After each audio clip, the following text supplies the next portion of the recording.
তো তুমি বললে না, অ্যাটলিস্ট নিজের নামটা তো বলো। থ্যাংক ইউ না হয় আমি পরেই নেব। বলেই ছেলেটা হালকা রহস্যময় হাসি হাসলো। ছেলেটার হাসি দেখে তের কেমন যেন লাগলো। তে নিজের নাম বলতে চাইছে না। কে না কে আবার এত ভাব নিয়ে নাম জানতে চাইছে।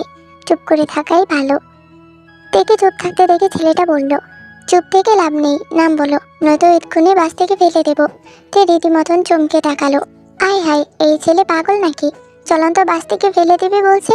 তের রাগ হলো ভীষণ। কি আশ্চর্য, সে চুপ থাকে বলে সবাই তাকে এভাবে আতঙ্কের মধ্যে রাখবে।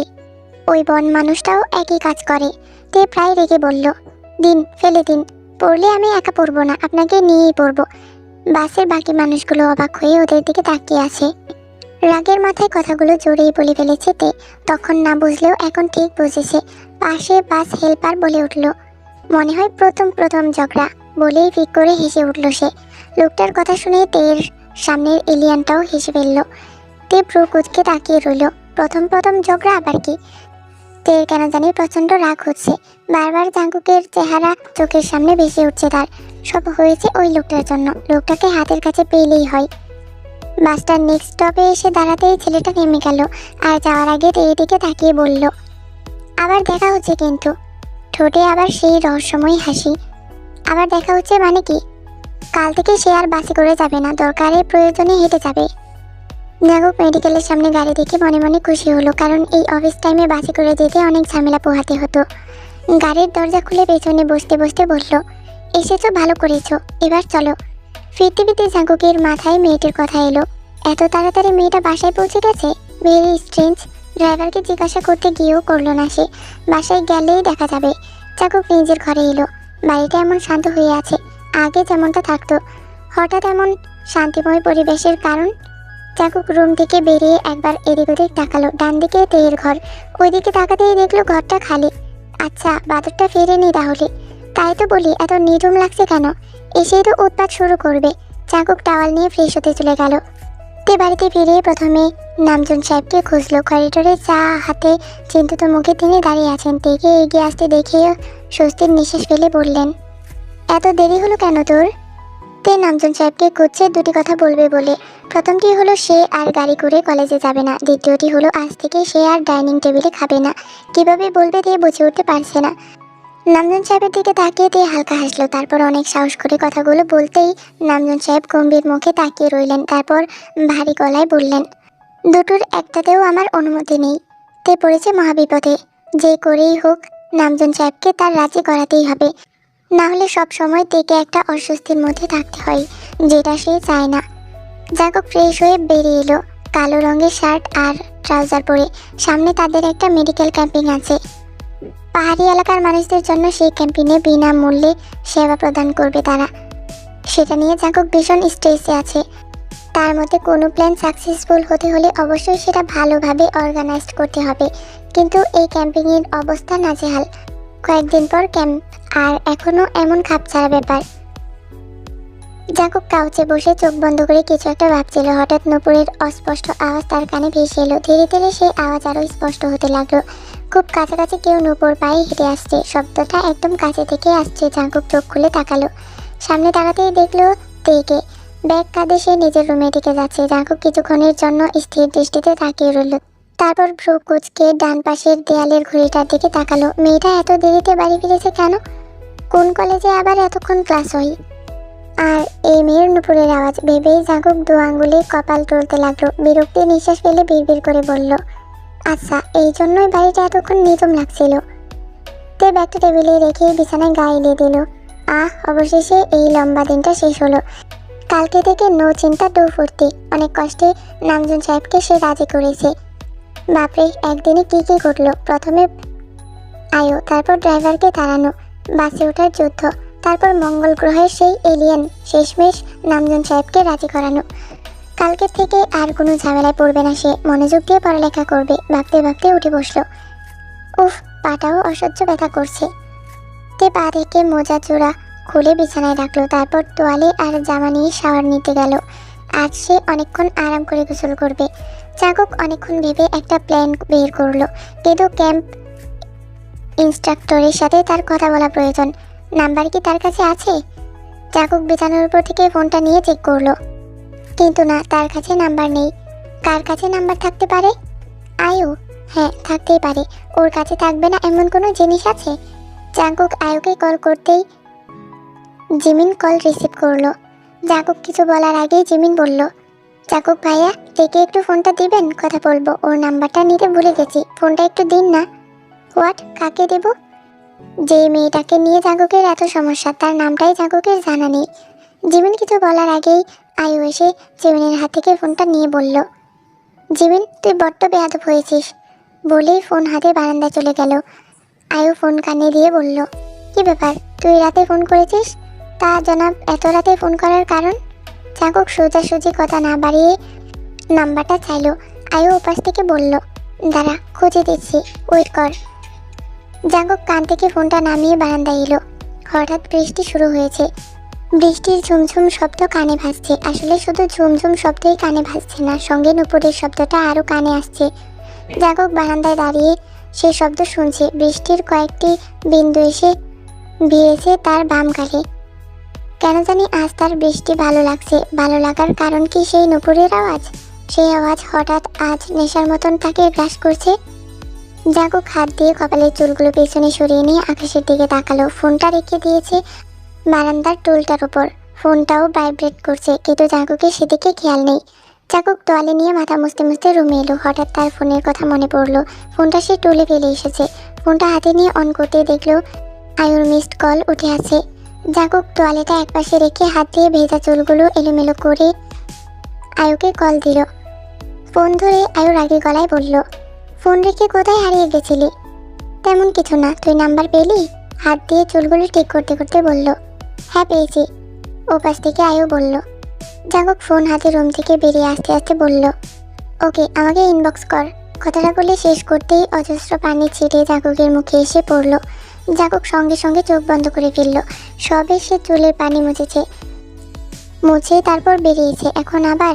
জাঙ্কুক চোখ বন্ধ করে থাকা অবস্থায় রাগে আয়ুর কল কেটে দিল। তারপর চোখ খুলে তাকাতেই সামনে যাকে দেখলো তাকে দেখে জাঙ্কুক একটু অবাক হয়নি। এইসব কাজ একজনের দ্বারাই সম্ভব। বৃষ্টিতে ভেজার কারণে তের চুল থেকে টপ টপ করে পানি পড়ছে। তার তোয়ালেটা ভেজা, তাই জিসু আপুর কাছে আরও একটা তোয়ালে চাইতে যাচ্ছিল। যাওয়ার সাথে চুলগুলো পেছনে ফেলতেই সেই চুলের পানি যে জাঙ্কুকের মুখে গিয়ে পড়বে কে জানতো। উফ, এ লোকের যা রাগ, আবার তার চুলগুলো না কেটে ফেলতে বলে। তে ভীত চেহারায় জাঙ্কুকের দিকে তাকিয়ে আছে। কি করবে সে? দৌড়ে পালাবে? কিন্তু পালানোর আগেই জাঙ্কুক তেকে টেনে এনে দেয়ালের সাথে দাঁড় করিয়ে দুপাশে হাত রাখলো। তে চোখ পিটপিট করে তাকিয়ে আছে জাঙ্কুকের দিকে। লোকটা সব কিছুতে এমন রেগে যায় কেন? মুখে সামান্য পানি পড়েছে, এতে এত রাগ আর কি আছে? জাঙ্কুক নিজের রাগ সামলে শান্ত গলায় বলল, তোমার আর কোনো কাজ নেই আমাকে বিরক্ত করা ছাড়া? বিরক্ত করারও তো একটা লিমিট থাকে। সারাদিন নুপুর পরে সারা বাড়িতে শব্দ করেও শান্তি পাওনি, তাই না? এখন আবার এইসব শুরু করেছো? শুরু করেছি, বেশ করেছি। দরকার হলে ডাকঢোল পিটিয়ে সারাদিন আপনার রুমের সামনে ঘুরে বেড়াবো, যত সব। ইস, কথাগুলো লোকটার মুখের উপর বলতে পারলে ভালো হয়। যা হবার হবে, আমাকে কাঁচা গিলে ফেলবে। আজ আমিও বলবো। সবসময় কেন শুনবো? দেখুন, আমি কিছু শুরু করিনি। আমার পা, তাই আমি নুপুর পরে যেখানে খুশি হাঁটবো, আমার ইচ্ছে। আপনার এত সমস্যা কিসের? এত সমস্যা হলে কানের তুলো দিয়ে রাখুন। একটু থেমে থেমে বলল। কারণ জাঙ্কুক চোয়াল শক্ত করে তেয়ের দিকে তাকিয়ে আছে। জাঙ্কুক ভেবে পায় না, মাঝে মাঝে এই মেয়ে চুপ থাকে, একটা কথাও বলে না, আবার মাঝে মাঝে ট্রেনের মতন ছুটে আর থামে না। কিন্তু জাঙ্কুকও কম দেয় না। জাঙ্কুক আস্তে আস্তে তেয়ের আরও কাছে আসতে থাকে। দূরত্ব কমে আসায় তে একটা ঢোক গিলে। লোকটা এভাবে এগিয়ে আসছে কেন? কি করতে চাই সে? এইবার একদম কাছে চলে এসেছে জাঙ্কুক। তে চোখের দিকে তাকিয়ে আছে সে। তে চোখ নামিয়ে এদিক ওদিক তাকাতে লাগলো। জাঙ্কুকের এমন চাহনির সাথে সে পরিচিত নয়। জাঙ্কুকের নিঃশ্বাস আশ্রয় পড়ছে তের গলায়। সারা শরীর যেন শিউরে উঠলো, তার বুকের ভিতর ড্রাম বাজতে লাগলো। তে কিছু বুঝে ওঠার আগে জাঙ্কুক টান মেরে তের ওড়না নিজের হাতে নিয়ে নিতেই তে ভয়ে চোখ মুখ খিচে বন্ধ করে ফেললো। জাঙ্কুক তের চোখ মুখ খিচে বন্ধ করে ফেলতেই নিঃশব্দে হাসলো। তারপর ওড়না দিয়ে নিজের মুখের পানি মুছতে মুছতে বলল, আশা করছি নেক্সট টাইম থেকে চুলের পানি দিয়ে বন্যা ভাসানোর ইচ্ছে বা শখ কোনোটাই তোমার হবে না। জাঙ্কুকের এমন উক্তিতে তে পিট পিট করে চোখ খুলে থাকাতেই হতভম্ব হয়ে গেল। কি লুক রে বাবা, তার ওড়না দিয়ে মুখের পানি মুছছে!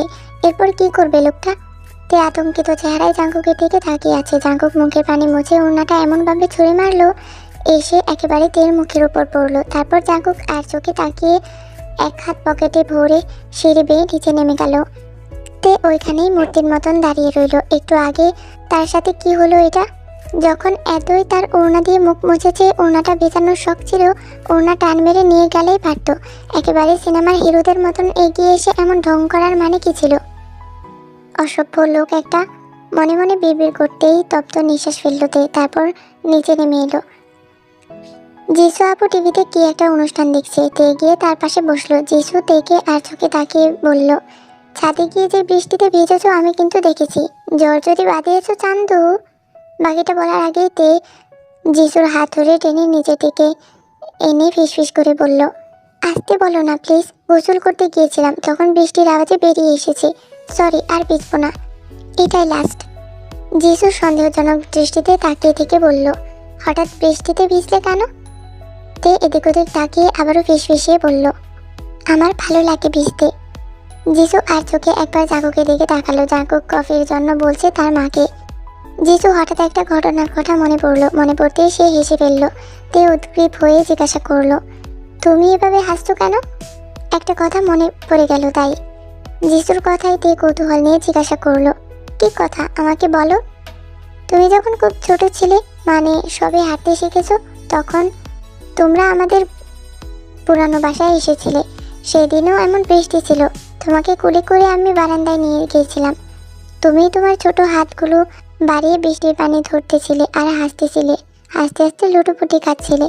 সেই মুহূর্তে জাঙ্কুক পাশ দিয়ে যেতেই তুমি ওর গায়ে বৃষ্টির পানি ছিটিয়ে দিতেই জাঙ্কুক কড়া চোখে তোমার দিকে তাকাই। ব্যাস, এরপর থেকে জাঙ্কুককে দেখলেই তুমি কান্না করে দিতে। জাঙ্কুকের তখন 7-8 বছর হবে। তখন থেকেই ওর বাচ্চা কাচ্চা খুবই অপছন্দ। এই কাহিনী শুনে তে মোটেও খুশি হয়নি। বনমানুষটা দেখি ছোটবেলা থেকেই এমন বদমেজাজি। বাচ্চা নাকি এনার অপছন্দ। এনার পছন্দটা কি? একটা রুমে ঘাপটি মেরে বসে থাকাই কি এনার পছন্দ? এ কেমন মানুষ? ছোটবেলাও কেমন হনুমান ছিল। জাঙ্কুক কফি হাতে সোফায় এসে বসতেই যিশু বলে উঠল, ভাই তোর মনে আছে ছোটবেলায় ও তোর রুমের সামনে হাঁসের মতন আওয়াজ করা জুতোগুলো পরে ছোট ছোট পায়ে হাঁটতো, আর তুই রাগি চোখে থাকালেই করে কেঁদে দৌড় দিত।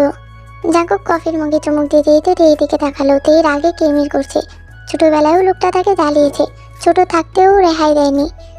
জাঙ্কুক কফির মগটা একপাশে রেখে ফোনটা হাতে নিয়ে মনে মনে বলল, বড় হয়েছে কখন?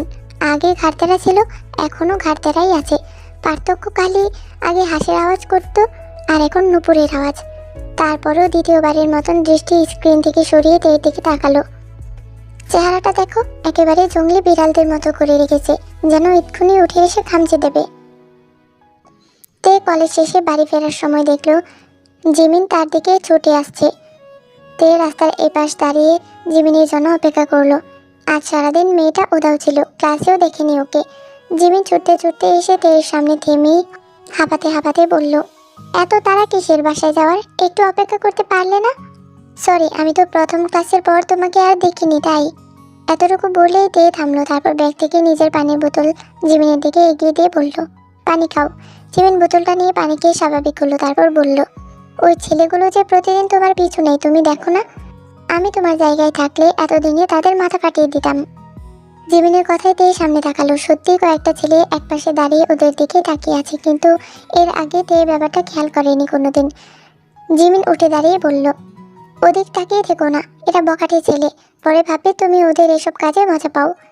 তে ভয় পেয়ে সাথে সাথে মুখ ঘুরিয়ে দাঁড়ালো। এটা আবার কেমন বিপদ? জিমিন বলল, চলো আজকে আমি তোমাদের বাড়িতে যাব। এমনি যেতাম বিকালে, আঙ্কেলকে পটাইতে হবে, বুঝেছো? আর দুজনকে একসাথে যেতে দেখলে এরাও এগোতে সাহস পাবে না। তে অবাক হয়ে জিজ্ঞাসা করলো, আঙ্কেলকে পটাতে হবে মানে? আমি তো স্কাউট করি, তো একটা মেডিকেল ক্যাম্পে ওনারা চাইছে আমরা ওনাদের জন্য কাজ করি। 20 জনের দরকার ছিল।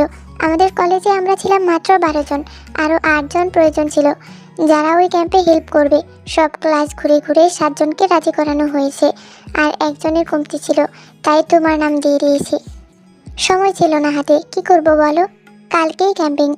বলেই জিমিন তের মুখের দিকে তাকালো। শেষের কথা শুনে তে হকচকিয়ে তাকিয়ে বলল, মানে আমি গিয়ে কি করব? আমি এসব কোনোদিন করিনি। আরে তেমন কঠিন না, মেহু না, আমি শিখিয়ে দেব। যারা ডক্টর দেখাতে আসবে সবাইকে লাইন ধরে দাঁড় করানো, ডিসিপ্লিন মেনটেন করতে হবে, মানে ভলেন্টিয়ারের কাজ আর কি। আর আমার তেমন কোনো ফ্রেন্ডও নেই, তুমি গেলে আমারও ভালো লাগবে। বলতে বলতে জিমিন পেছনে তাকালো, ছেলেগুলো নেই। যাক বাবা, বদমাইশগুলো গেছে। তে নিজের ঠোঁট কামড়ে চিন্তিত মুখে বলল, আঙ্কেল যদি যেতে না দেয়? আরে আমি তো সেই জন্যই যাচ্ছি, পাহাড়ে যাব, অনেক সুন্দর জায়গা, গেলেই দেখবে। কথা বলতে বলতে ওরা বাড়ি ফিরলো। আজ আর তে বাড়ি ফেরার সময় ভয় লাগেনি। নামজন সাহেবকেও জিমিন সহজেই পটিয়ে ফেলেছে। জিমিন ভয়ে ছিল যদি আঙ্কেল যেতে না দিতেন, কিন্তু তিনি সহজেই রাজি হয়ে গেলেন। জিমিন তের ঘর দেখবে বলে তের সাথে উপরে এলো। তে আর জাঙ্কুক আলাদা রুমে। শুনে জিমিনের মুখ হা হয়ে রইল। নাক মুখ কুচকে বিছানায় বসতে বসতে বলল, এটা আবার কোন দেশে বিয়ে? তাই তো বলি, বিয়ের পরও আমার বোন জাঙ্কুক জাঙ্কুক করে লাফায় কেন? মাঝে মাঝে জিমিনের কথার প্রতি উত্তরে বলার মতন কিছু খুঁজে পায় না তে, ঠিক এখনকার মতন। আসলে জিমিন মেয়েটা বয়সের তুলনায় একটু বেশি ম্যাচিউর, তাই তার কথাবার্তায় সেটা প্রকাশ পায়। জিমিন এক দৃষ্টিতে তের দিকে তাকিয়ে থেকে কিছু একটা ভাবলো, তারপর বলল, আচ্ছা তুমি কোনোদিন প্রেম করনি তাই না? প্রেম করতে ইচ্ছা করে না তোমার? জিমিনের এমন প্রশ্নে তে চোখ বড় বড় করে নাসূচক মাথা নাড়ালো। জিমিন ঠোঁট উল্টে বলল, উফ, তুমি এত ইনোসেন্ট কেন? তোমাকে না আমি কিছু রোমান্টিক সিরিজ দেখাবো, তখন তোমারও আমার মতন প্রেম করতে ইচ্ছা করবে। ওইখানে হিরোগুলা কি রোমান্টিক হয়। বলতে গিয়ে গাল দুটো টমেটোর মতন হয়ে গেল জিমিনের। তের সেই মুহূর্তে কেন জানি জাঙ্কুকের চেহারা মুখের সামনে ভেসে উঠল। তে ভ্রু কুচকে বলল, ওইগুলো শুধু ফিল্মেই হয়, বাস্তবে এক একটা হনুমান আর বদমেজাজি হয়। জিমিন এদিক ওদিক তাকিয়ে ফিসফিসিয়ে বলল, বদমেজাজি ছেলেগুলোই বেশি রোমান্টিক হয়। তে মুখ বাঁকালো, রোমান্টিক হলে হবে, তাতে ওর কি? আচ্ছা ওই লোকটা রোমান্টিক হলে কিভাবে হবে? ইমাজিন, লোকটার বউ লোকটার গলা জড়িয়ে ধরলো, তখন সে বউয়ের হাত গলা থেকে সরিয়ে দিয়ে বলবে, আমার গলা জড়ানোর আগে তুমি আমার পারমিশন নিয়েছো? নেক্সট টাইম থেকে আমার পারমিশন নেবে। পারমিশন ছাড়া আমার কাছে আসা আমার খুবই অপছন্দ। ভেবেই তে ফিক করে হেসে ফেলল। জীবনের পাল্লায় পড়ে যে তে এমনভাবে ফেসে যাবে কে জানতো। এসবের কোনো মানে হয়? এইখানে এই লোকটা কি করছে? বাসে ওঠার আগেও যদি জানতো এই লোকটা এখানে আসবে, তে জীবনেও এখানে আসতো না। বাস থেকে নেমে এই জায়গায় এসে দেখতে হচ্ছে এই লোকটা এখানে। জিমিনকে জিজ্ঞাসা করার পর সে বাঁকা হাসি দিয়ে চলে গেছে। এখান থেকে কি কোনো বাস পাওয়া যাবে? এক্ষুনি ফেরার বাসে উঠে পড়তে ইচ্ছে করছে তার। জাঙ্কুককে দেখে তে যতটা অবাক, তার থেকে দ্বিগুণ অবাক হয়েছে জাঙ্কুক। এই মেয়েটা এখানে? জাঙ্কুকের পাশেই আয়ু বসে আছে। জাঙ্কুক ভ্রু কুঁচিয়ে জিজ্ঞাসা করলো, এই মেয়েটা এখানে কি করছে? আয়ুর সামনে তাকালো, কার কথা বলছিস? তে? জাঙ্কুক আর চোখে তে দিকে তাকিয়ে বলল, ওর নাম তে? আয়ু অবাক, এক বাসায় থাকে অথচ মেয়েটার নাম এখনো জাঙ্কুক জানে না। আয়ু হতভম্ব হয়ে বলল, তুই ওর নাম জানিস না এখনো? খেয়াল করা হয়নি। যাই হোক, ও এইখানে কি করছে? দ্বিতীয়বারের মতন প্রশ্ন করলো জাঙ্কুক। আমি কিভাবে জানবো? হয়তো স্কাউটে যোগ দিয়েছে। তার মানে ও জিমিনের কলেজেই ভর্তি হয়েছে, মনে মনে বলল জাঙ্কুক। বাহ, আর বাবাও আসার অনুমতি দিয়ে দিল। এই মেয়ে লাফালাফি করে আবার কি ঘটাবে কে জানে। প্রথমে তের বিরক্ত লাগলেও এখন ভালোই লাগছে। অনেকদিন পর এমন মুক্ত পাখির মতন লাগছে নিজেকে। তার মধ্যে এত মানুষের ভিড়, নতুন নতুন সব মুখ। সবাইকে লাইনে দাঁড় করানো হয়েছে, মহিলাদের একটা লাইন আর পুরুষদের।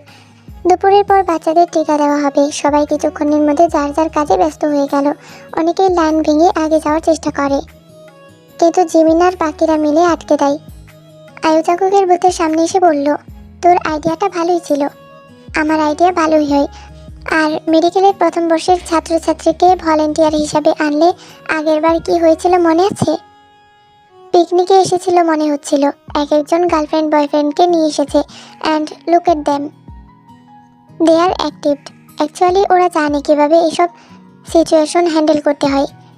আয়ু ভালোই বুঝেছে। এবারে ক্যাম্পিং জাঙ্কুকের মনের মতো হচ্ছে। দুপুরের আগ পর্যন্ত সব ঠিক ছিল। দুপুরের পর বাচ্চাদেরকে নিয়ে জাঙ্কুকের ঝামেলা পোহাতে হলো। প্রতিটা বাচ্চা জাঙ্কুককে দেখেই কাঁদতে শুরু করেছে। অন্যদের বুথেও বাচ্চারা কাঁদছে, কিন্তু এইভাবে চেঁচিয়ে চেঁচিয়ে কেউ কাছে না। জাঙ্কুকের নাজেহাল অবস্থা। তে পাশেই ছিল। বাচ্চাদের কান্না দেখে তে এগিয়ে এলো। মুখটা বাংলার পাঁচের মতন করে রাখলে তো যে কোনো বাচ্চাই কাঁদবে। হাতে আবার জল্লাদের মতন ইনজেকশন ধরে আছে। এমনিতেই গম্ভীর চেহারা, তার উপর হাতে ইনজেকশন। বাচ্চারা কাঁদবে না তো কি করবে? তে একটু এগিয়ে এসে ইশারায় বাচ্চাটার সাথে খেলা করতে কিছুক্ষণের মধ্যে বাচ্চাটা চুপ করে গেল। হঠাৎ বাচ্চাটার চুপ হয়ে যাওয়ায় জাঙ্কুক বাম দিকে তাকালো। বাচ্চাটা যেদিকে তাকিয়ে আছে জাঙ্কুককে দেখেই তে লুকিয়ে গেলেও তেকে জাঙ্কুক দেখে ফেলেছে। জাঙ্কুক জিমিনের দিকে তাকিয়ে থমথমে গলায় বলল, এই যে তোমার বান্ধবীকে ডাকো। জিমিন একপাশে দাঁড়িয়ে লোক সংখ্যা গুনছিল। জাঙ্কুকের কথা শুনে সে চোখ পিট পিট করে তাকালো, তারপর একটা ভ্রু তুলে বলল, কোন বান্ধবী? জাঙ্কুক কপাল কুঁচকে বলল, বুথের পেছনে যে দাঁড়িয়ে আছে। তারপর চোখ দিয়ে জায়গাটা ইশারা করতেই কৌতূহল বশত জিমিন এগিয়ে গিয়ে দেখলো তে আস্তে আস্তে পা ফেলে পালাচ্ছে। জিমিন এসে খপ করে তের হাত ধরে চেঁচিয়ে উঠল, পেয়েছি পেয়েছি। তে কটমট করে তাকিয়ে ইশারায় জিমিনকে চুপ করতে বলল, কিন্তু জিমিন সে টানতে টানতে দেখে জাঙ্কুকের সামনে নিয়ে গেল। এই জিমিনটাকে আজ একবার হাতের কাছে পেলে হয়। একে তো না বলে নিয়ে এসেছে, আবার জল্লাদের হাতে তুলেও দিচ্ছে। দিয়েই লাফাতে লাফাতে অন্যদিকে চলে গেছে। তে আর চোখে জাঙ্কুকের দিকে তাকালো।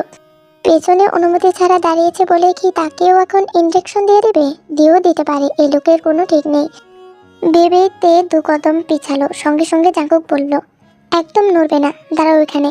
হাতের সিরিজ থেকে ওষুধ ইনজেকশনে পুশ করছে সে। তে একটা ঢুকিলে কাঁপা কাঁপা দৃষ্টিতে তাকিয়ে আছে। কেন? জাঙ্কুক ইনজেকশনের দিকে তাকিয়ে থেকে বলল, সার্কাস দেখাতে। মানে? চট করে জিজ্ঞাসা করলো তে। এতগুলো লোকের সামনে কি বলছে এই লোকটা? জাঙ্কুক দৃষ্টিতে এদিকে করে বলল, এতক্ষণ পেছনে সার্কাস দেখিয়েছো, এবার সামনে দেখাও, বাচ্চারা হ্যাপি থাকবে। পারবো না, রেগে গিয়ে চলে যেতে নিল তে। কি অবস্থা, সে কি জোকার যে সার্কাস দেখাবে? জাঙ্কুক তের হাতের কবজি ধরে থামলো, তারপর আস্তে করে বলল, কমপ্লিমেন্ট দিয়েছি ভালো লাগছে না? দাঁড়াও এখানে। এটা কমপ্লিমেন্ট হলে রোস্ট কাকে বলে? ফিসফিসিয়ে রাগী গলায় বলল তে। সামনে মহিলাটা কেমন অদ্ভুত দৃষ্টিতে তাকিয়ে আছে তাদের দিকে। জাঙ্কুক শান্ত গলায় বলল, চুপচাপ দাঁড়াও, তের কাছে আর কোনো উপায় নেই। সিংহের গুহার সামনে আসলে কি সিংহ এমনি এমনি ছেড়ে দেবে? তে দাঁড়িয়ে আছে, তাই বাচ্চাগুলোর মনোযোগ তার দিকে। শুধু টিকা দেওয়ার সময় বাচ্চাগুলো কেঁদে কেঁদে উঠছে। আয়ু পুরো ঘটনাটাই খেয়াল করলো, জাঙ্কুকের তের হাত ধরে থামানো, তবে মনে কোনো সন্দেহ আনলো না। এইসব কিছু চিন্তা করতে গেলে তার অস্থিরতা বাড়ে। নিজেকে সে হাইপার করতে চায় না। আয়ু জানে না আর কত সে এইভাবে নিজের মনকে বোঝাবে। আর এমনিতেও তে জাঙ্কুকের টাইপ না। জাঙ্কুকের শান্ত, স্মার্ট আর পরিমিত কথা বলা মেয়েকে পছন্দ। তে সেসবের একদম বিপরীত। পুরো ক্যাম্পিং শেষ হতে হতে বিকেল গড়িয়ে সন্ধ্যা কাছাকাছি। শেষে বাচ্চাটাকে টিকা দেওয়ার পর তে বাচ্চাটাকে কোলে নিয়ে পাশের একটা চেয়ারে বসলো। বাচ্চাটার মা তের কাছে বাচ্চাটাকে রেখে পাশের বুথ থেকে ওষুধ নিতে গিয়েছিলেন। বাচ্চাটা অনেক কিউট, তুলোর মতন নরম গাল, ছোট ছোট হাত পা, যেন জীবন্ত একটা পুতুল। জাঙ্কুক পাশে নিজের কাছে ব্যস্ত ছিল। বাচ্চাটার দিকে তাকাতেই দেখলো জাঙ্কুকের দিকে তাকিয়ে সে হাসছে। জাঙ্কুক অবাক হলো, এতগুলো বাচ্চার মধ্যে এই একটি বাচ্চাই শুধু তাকে দেখে হাসছে। তে যে কম অবাক হয়েছে তা না, এই বন মানুষটার দিকে তাকিয়ে হাসছে কেন বাচ্চাটা? এই আমার দিকে তাকাও, ওইদিকে কি? ওই গোমরাম মুখাটাকে দেখে হাসার কি আছে? তের হিংসে হচ্ছে, কারণ বাচ্চাটা জাঙ্কুকের দিকেই তাকিয়ে আছে, তের দিকে তাকাচ্ছে না। জাঙ্কুক এগিয়ে এলো, ঝুঁকে বাচ্চাটার দিকে তাকাতে কিছু চুল কপালে এসে বাঁচলো। জাঙ্কুক হাত দিয়ে সেগুলো পেছনে সরিয়ে বাচ্চাটার দিকে তাকিয়ে একটু হাসলো। তে হা করে তাকিয়ে আছে। লোকটা কি সত্যি হাসছে? হাসলে গোমরা মুখটাকে এত সুন্দর লাগে? সে হাসিতে যেন তে ডুবে গেছে অন্যরকম এক ঘুরের মাঝে। জাঙ্কুক হাত বাড়িয়ে দিল বাচ্চাটার দিকে। সে চোখ পিটপিট করে তাকিয়ে জাঙ্কুকের একটা আঙ্গুল ধরে খেলতে লাগলো। বাচ্চাটাকে জাঙ্কুকের সত্যিই ভালো লাগলো।